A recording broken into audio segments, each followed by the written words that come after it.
This is Tony Blazer back with another video here for the Motocross Vault on YouTube. For this one, what we're going to do is we're going to take a look back at my top 10 picks for the best looking Suzuki motocross bikes of all time. As always, these are purely my opinion. I'm sure some of you would disagree with them. I'm also doing a companion article on Pulp MX where I'm going to put my picks, and then Mathis is going to let me know what a moron I am for them. So if you like this kind of thing, make sure you subscribe. Ding that little bell to get notified when we do a new one, and check out the article on pulpmx.com. And I hope everybody enjoys it. For my number 10 pick, we're going to go with a bike that I'm sure half of you are going to think I've lost my mind. The other half are going to be like, yeah, that's awesome.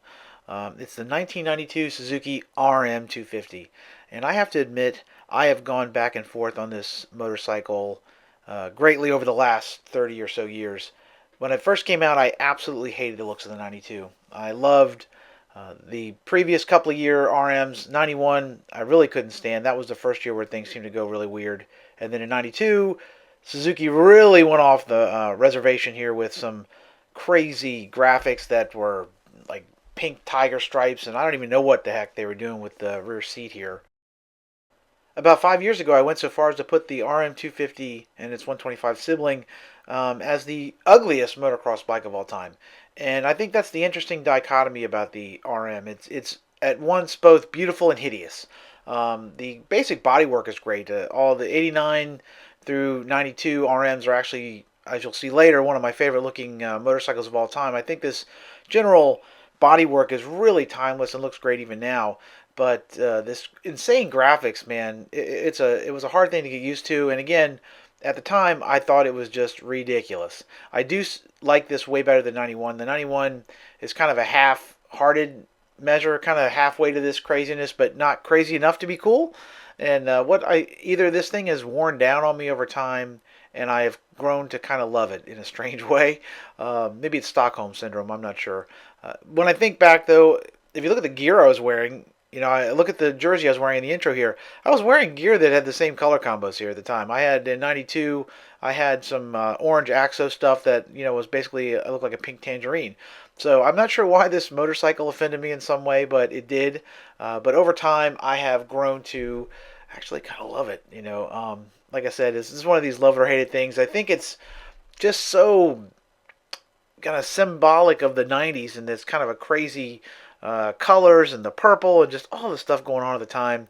And maybe it's just nostalgia, or maybe it's too many concussions. I don't know. But whatever the reason, I think the 1992 RM Suzuki 250 is worthy of the number 10 position on my list.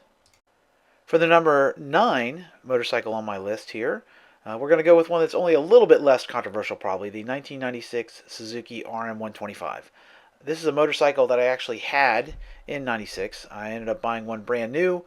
I actually ended up getting the 125 and the 250 that year. I was so pumped to get one of these. I had a 95 RM250, which I utterly hated. I didn't really like the looks of those RMs very much. They had kind of a strange look to them. The factory bike was pretty good looking in '94 and '93. But the stock RM, I just thought the body was kind of weird. It's clear that when Suzuki was redesigning this '96, they were going for a kind of a Honda look. The Costa had just swapped over from Honda a couple years before, and I think there was definitely some Honda influence in the overall design and the way the bike looks. But I really loved it. It's very '90s. Not quite as crazy as the '92, but there is a lot of purple in this graphic, as you can see here. The bike has a really clean look. I love the design of the fenders on the '96 RMs. They were slightly different. The rear and the front's nice looking. And I really dug these conventional forks. It's one of the things I really wanted the motorcycle for. These forks were awesome. They actually worked great too. They were probably the best forks I've ever had on any motorcycle. And I've owned over 50 motocross bikes over the many years of riding. And these are some of the best forks ever. They were great. I know Jeremy didn't care for them. They weren't the best for blitzing whoops in fourth gear, but for the average rider, they were awesome. The graphics this year are a little bit busy.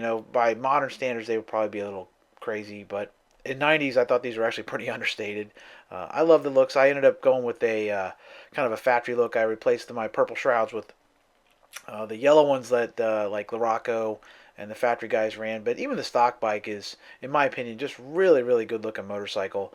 I would rate it a little bit lower on the list here, probably because The overall design is very 90s. It's some people probably don't care for it for that, but having had both of these motorcycles myself, I have a little bit of a sweet spot for them, and I still think it looks great. In my opinion, the 2000 version of this factory version, like the Pastrana won the title on, was one of the best looking factory Suzukis ever. It has this basic same bodywork with the yellow shroud.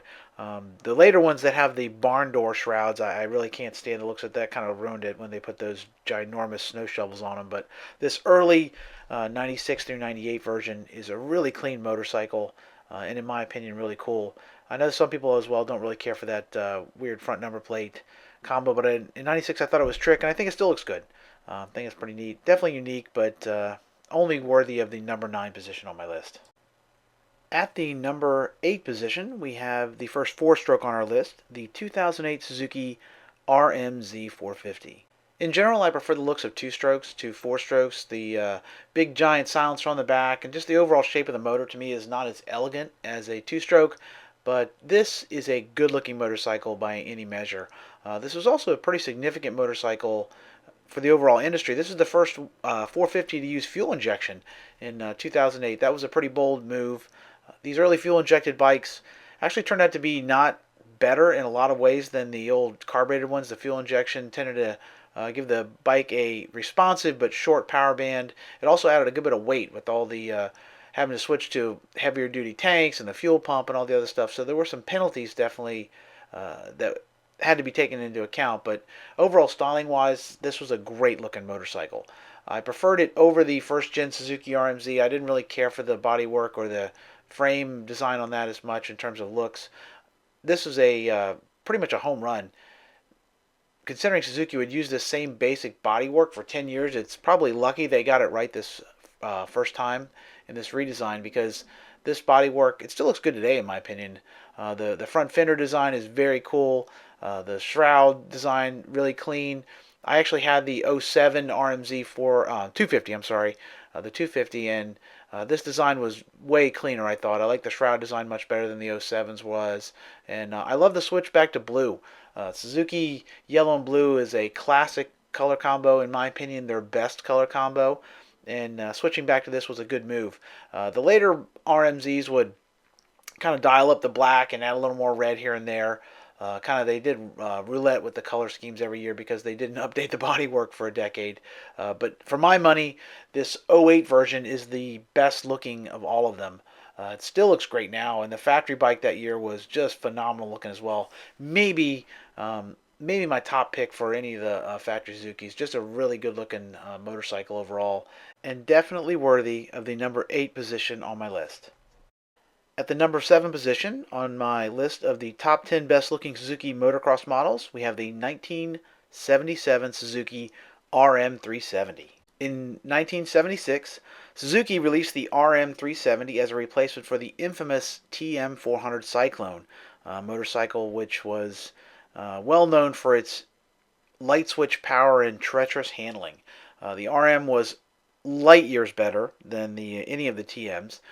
It was light, really high performance, great suspension, had long travel shocks in the back, which were rivals to Yamaha's Monocross rear end at the time. Pretty much overall a phenomenal motorcycle. In general, I don't love the looks of most 70s motorcycles. It's kind of before my time. I really didn't get into riding until the early 80s, but I have a real appreciation for this one and a few others, the 78 Hondas notably as well. This bike is kind of a timeless design. This first generation RM has the aluminum tank, and I love the overall design of it. I much prefer it to the later RMs when they went to the plastic tank in '78. It's a much less elegant design in my opinion. They also started doing some weird things with the fenders, adding like little duckbills to the front and back, something that Suzuki fell in love with there for a while. But this early version of the RM, the 77 in particular, is my favorite. The 76 is very similar. The main difference in appearance is the remote reservoir shocks, which adds a little bit to the trickness quotient, but really it's a coin flip. They look basically the same. I just love the overall design. Like I said, it's very clean, nothing crazy, no crazy graphics, obviously no zebra stripes or anything. That was still 12, 13 years in the future. But this bike is really kind of a timeless design, and it's hard to look at it now and not see a guy like Roger DeCoster at the controls, winning one of the Trans AMAs. It's just an iconic motorcycle, an iconic design. As for why I went with this one over the very, very similar 125 and 250, I've always had a soft spot for yellow plates. I love 500s. I love when they used to run the different color-coded plates on the bikes. Something they got away with, or got away from in the late 80s to save money. But yeah, Suzuki here, you had the 250 came with a green plate, which was the FIM standard at the time, and then the 500s had the yellow. And I always loved that look. I loved when Honda did it as well. And for my money, this is by far the best looking motocross bike of the 70s, for me personally, and the best looking Suzuki certainly by a mile for another decade or so. So it gets the number 7 position on my list. In the number 6 position, we have another thumper, the 2018 Suzuki RM-Z450. This motorcycle makes my list because I think it is just one drop-dead good-looking bike. I love the return to the blue and yellow. The fact that they added a little cover to the tank to make it look blue is definitely a great selection. The understated graphics are nice. I love the little red Suzuki S. I've always thought that was a great look on all these motorcycles. And the fact that they kind of brought it back and ditched a lot of the red and black and stuff. I'm not a real fan of the black rim look in general. Particularly the lower fork guards being black as well is not my favorite. But this bike does a pretty good job of kind of offsetting it with all that nice bright yellow. Like I said, the yellow and blue is by far my favorite color combo on a Suzuki, and this one does a good job bringing that heritage color back. The bodywork here, I kind of like the design of the front fender on the 08 a little better, but this is very similar. The overall design, I guess, is a little more sleek. All these motorcycles now have that kind of pointy, edgy look. The RM does it way better than the YZ, in my opinion. I don't really care for the looks of any of the new Yamahas these days. They have that kind of edgy, pointy thing going on as well. And to me, at least, the Suzuki does a better job of incorporating it without making the bike look kind of bizarre. This is a really good looking motorcycle, and for my money, the best looking 4-stroke available from Team Yellow. Alright, we're going to start to get into some heavy hitters in the looks department here. We are cresting the top 5, and in the number 5 position, we have the 2001 Suzuki RM125. This bike was the first major redesign since 1996, and the RM had an all-new look. Everything was completely redesigned on this thing. The bodywork was all new. The shade of yellow was even very different. It had more of a much lighter kind of a neon yellow. I remember the first time I saw one at my local dealership on the showroom floor with a 2001 and a 2000 right next to it. It was really remarkable, the difference. The yellow on the 2000 was more of a, I don't know, almost like a maize yellow, and this had a kind of a neon yellow flavor. Very bold in 2001, had a very different look. I love the bodywork this year. This one got rid of things that were kind of strange on the 96 and up models, where they had the integrated water pump and some other peculiarities. It was a very modern design, clearly influenced by Yamaha. On the 250 side, they even copied a lot of the dimensions in the Yamaha motor here. Suzuki was very good at kind of looking at what the competition was doing and trying to update it for their use. As to why this ranks only 5th on my list, I will say I like the graphics of some of the later RMs a little better than this first 2001 model. The bodywork itself is definitely almost timeless. It looks great today, almost 20 years later. It's pretty amazing to think this motorcycle came out almost 20 years ago. And if you look at it, it looks thoroughly modern, actually. I prefer it to the looks of any of the current Yamaha designs, actually. But I will say I do prefer the ones a little bit later where they added the white side plates to the car, to the motorcycle, and the front number plate. If you put number plate background on it, it looked pretty good, it looked fine, but as it sits on the showroom floor, that's a lot of yellow. It doesn't really break it up. Overall, though, it's a great looking motorcycle. They did have some cool ads this year. Where they had a kind of a thing that portrayed the bike kind of like a model kit. So with Travis Pastrana here and Greg Albertine, you can kind of assemble your bike. You do it yourself, wax the competition kit. Kind of innovative design. I miss these ads. I think I'm going to do a video like this for some of the ads over the years, and I always love these classic ads, and it's kind of sad to me that the era of the internet has kind of ruined all this. But like I said, this is a great looking motorcycle, and easily one of the best looking Suzukis of all time, and it ranks number 5 on my list. Now we're up to 4th place, and here we have the very similar 2003 Suzuki RM125. I will say that in both these cases, the 250 and the 125, you interchange them. They look very similar. Mainly the only difference is the motor, obviously. I do prefer the looks of the 125 a little bit engine-wise, but graphics and stuff are the same between the two. I do prefer the overall looks of the 2003. It's my favorite of these early 2000s ones. The graphics this year have a really bold design. I like the lightning bolt kind of built into it. The big Suzuki S is still there, which is I'm always a fan of.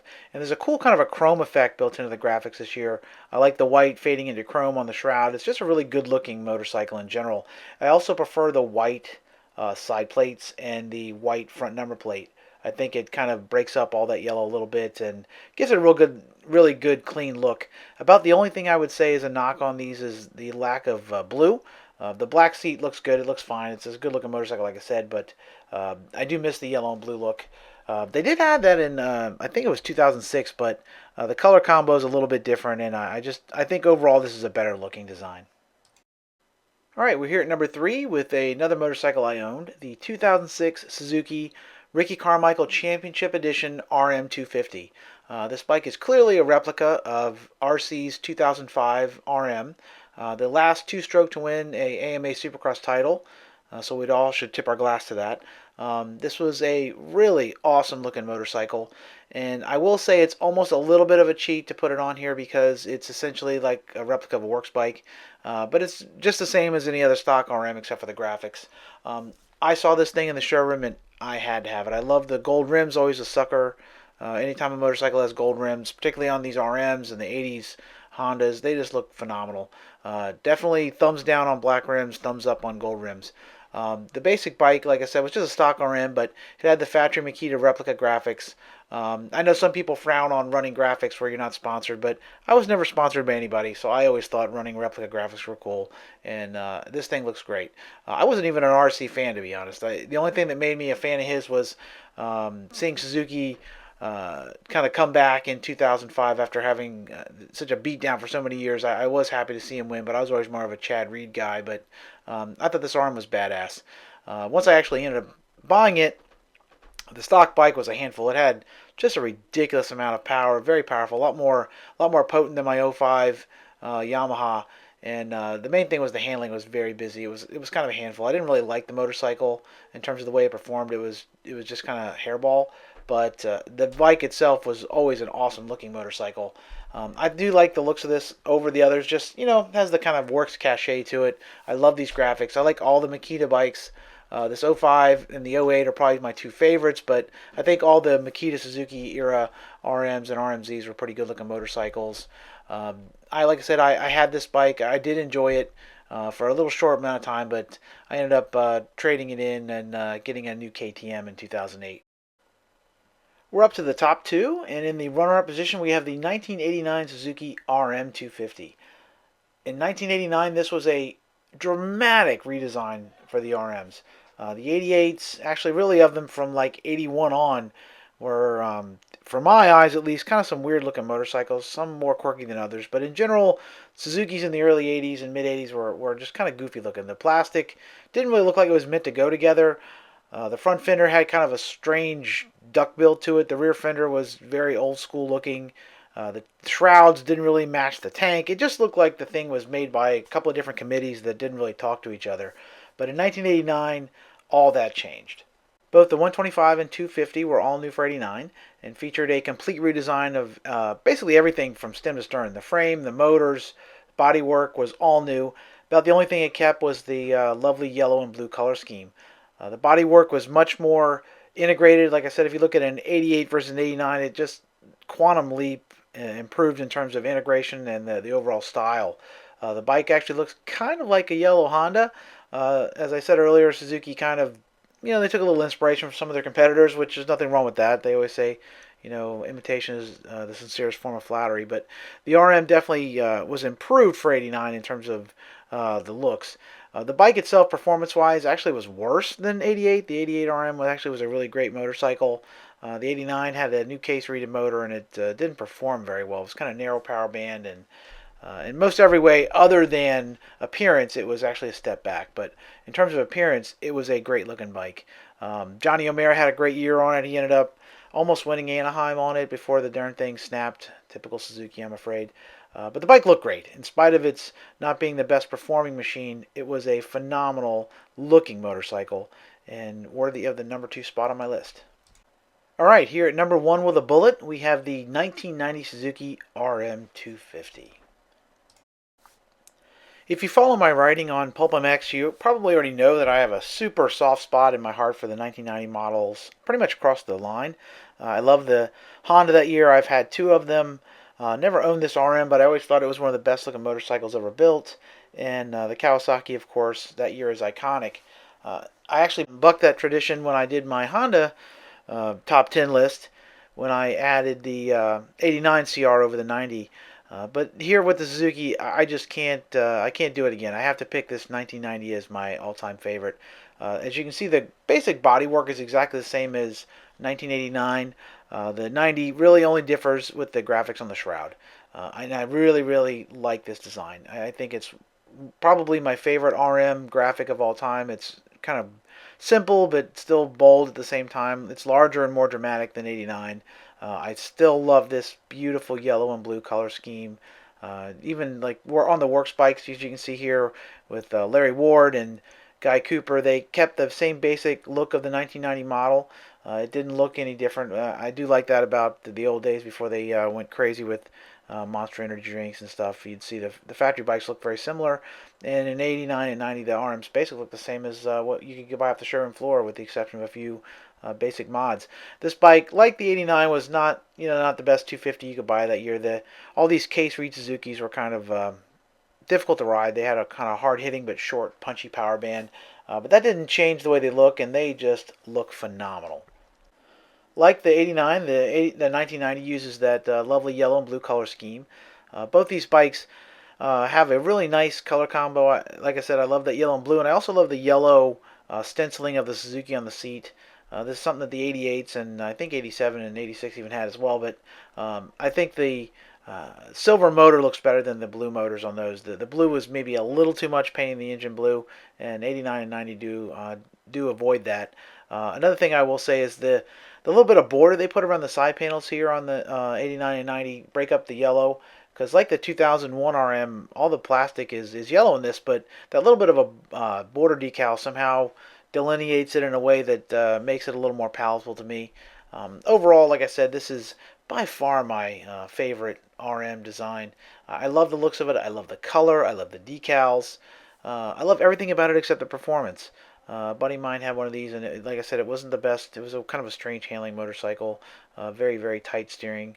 But a little bit twitchy, and just not the best motorcycle to ride, but certainly one of the best ones to look at. I hope you enjoyed this look back at my picks for the top 10 Suzukis of all time.